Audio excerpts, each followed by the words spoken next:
मेरे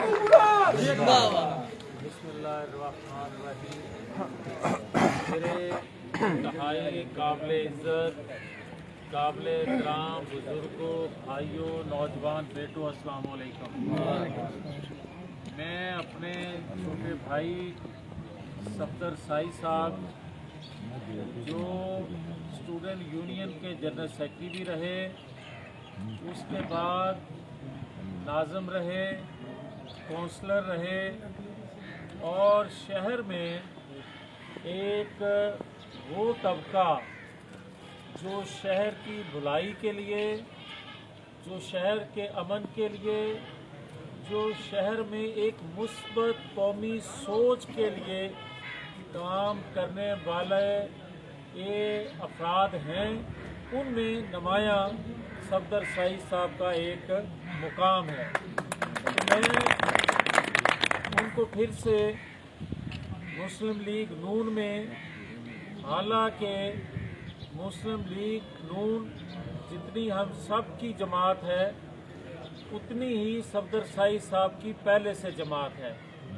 तो इनको जमात के अंदर फिर से एक्टिव होने, पाकिस्तान के लिए, जमात के लिए, आने वाली नस्लों के लिए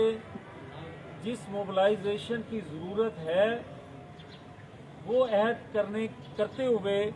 वो अहद निभाने के लिए जमात में जो शामिल हुए हैं, हम सब इनको खुशामदीद कहते हैं। तो मैं यहाँ बात हो रही थी महंगाई के हवाले से। आप देखें कि 4 सालों में जिस महंगाई का हम सामना कर रहे थे, 12 रुपए लीटर एक दिन में तेल बढ़ाया गया और ये मासूम फरमाया करता था कि अगर 1 रुपया लीटर तेल बढ़ जाए तो समझो हुक्मरान करप्ट है। ये कहता था कि 1 रुपया बढ़ जाए तो पाकिस्तानी कौम पर कितनी महंगाई बढ़ जाती है, मगर बढ़ाते बढ़ाते तेल की कीमत एक दिन में 12 रुपए, पाकिस्तान की तारीख में ऐसा नहीं हुआ, दुनिया की तारीख में ऐसा नहीं हुआ होगा कि 12 रुपए पर लीटर एक दिन में बढ़ा दिया जाए। मगर जब लोगों ने इस पर एहतजाज करना था, इस पे मीडिया पे प्रोग्राम होने थे, लोगों ने क्रिटिसाइज करना था, तो इसने एक नॉन इशू पैदा किया और उस इशू को, जो कौमी इशू था, जो गरीबों के लिए इशू था, उसको दबाया मोहसिन बेग को पकड़कर, मोहसिन बेग पर तशद्दुद करके। अब मुझे ये बताए कोई कि अगर एक सहाफ़ी, एक एंकर अगर कोई बात करता है, भले वो आपको बुरी लगे, भले उसमें किस हद तक सच्चाई है या किस हद तक सच्चाई नहीं है, ये काम आपका है देखना कि ये सच बोल रहा है या झूठ लिख रहा है। मगर सहाफ़ी को लिखने पर, बोलने पर पहला मौका देख रहे हैं कि रियासती अदारों को इस्तेमाल करके उस पर तशद्दुद करवाया गया और जो 12 रुपए लीटर की बात थी वो दब गई, खा गया वो, किसी ने बात ही ना उस पर की। और आज आलम ये है कि यहाँ शायद सफदर साई बता रहे थे कि सुबह जो इन्होंने वाकया बताया कि लोग कहते हैं 1 लीटर तेल किस तरह लेंगे, गैस बिजली के बिल किस तरह देंगे, 2 वक्त की रोटी कैसे खाएंगे। मैं एक सच्चा वाकया इस्लामाबाद का, मुझे उन बेटियों ने, उन ख़वातीन ने जब असेंबली में मुझे सुनाया, वो स्टीयरिंग कमेटी की मीटिंग में, तो यकीन जाने कि कोई इंसान हो जो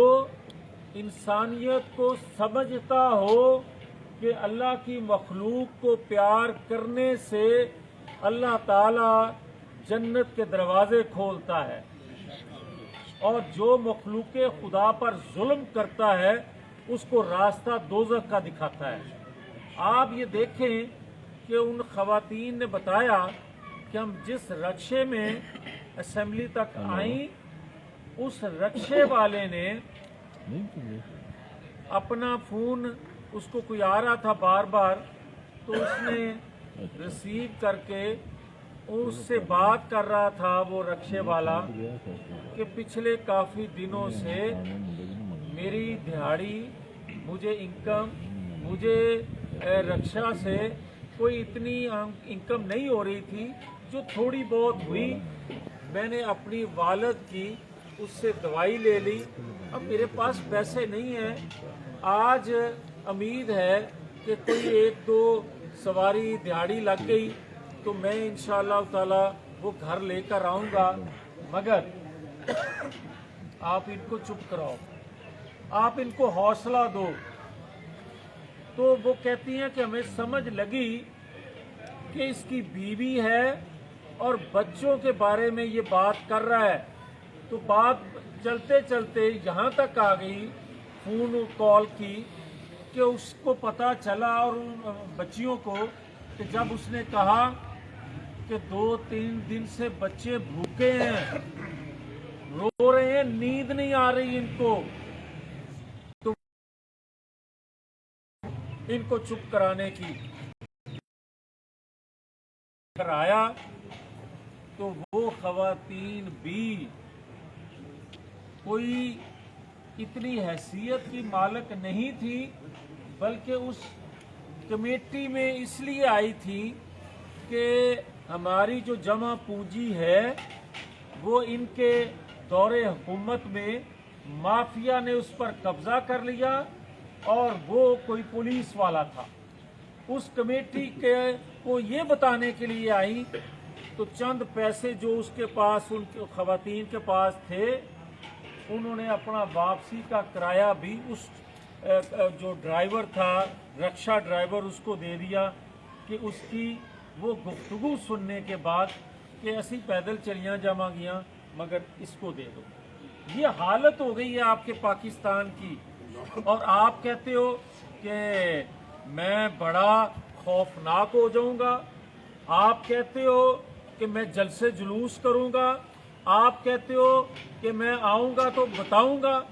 ओ भाई, हुकूमत में जो होते हैं वो अपनी प्रोग्रेस देते हैं, वो अपने काम से जवाब देते हैं,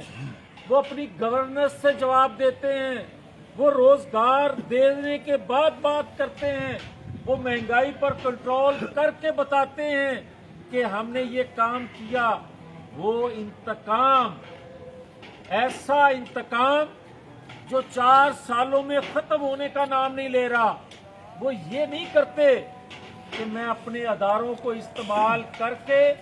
मोहसिन बेग को पकड़ूंगा, साबर हाशमी को पकड़ूंगा, जो सोशल मीडिया पर इसके खिलाफ बात करेगा उसको पकड़ूंगा। मगर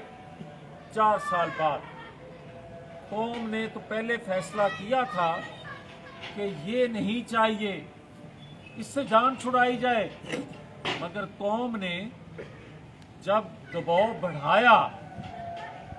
तो अपोजिशन की जमातें, सियासी जमातों ने ये फैसला किया बामरे मजबूरी। मैं बामरे मजबूरी का लफ्ज इसलिए इस्तेमाल कर रहा हूं कि अदम एतमाद की तहरीक पाकिस्तान में कभी कामयाब इससे पहले नहीं हुई, और अदम एतमाद की तहरीकें कहा जाता है और हकीकत है कि ताकतवर हल्के जब तक सपोर्ट ना करें ये तहरीकें कामयाब नहीं होती आई। मगर क्योंकि हम आइन कानून की बालादस्ती की जंग लड़ रहे हैं, हमने अपनी हुकूमत इस आइन कानून की बालादस्ती के लिए गंवाई, हमने इलेक्शन चोरी होने दिए, हमने जेलें काट ली, हमें सजाएं मिल गई, मगर हमने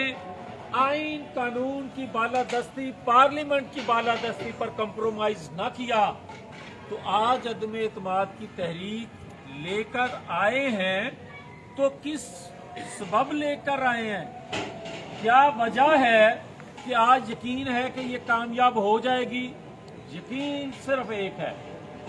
DGISPR जो स्टेटमेंट उन्होंने दिया मीडिया पर कि जनाब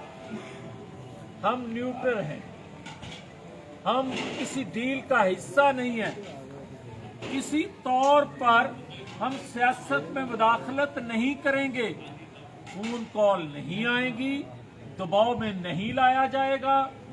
तो हम अदम एतमाद की तहरीक ला रहे हैं,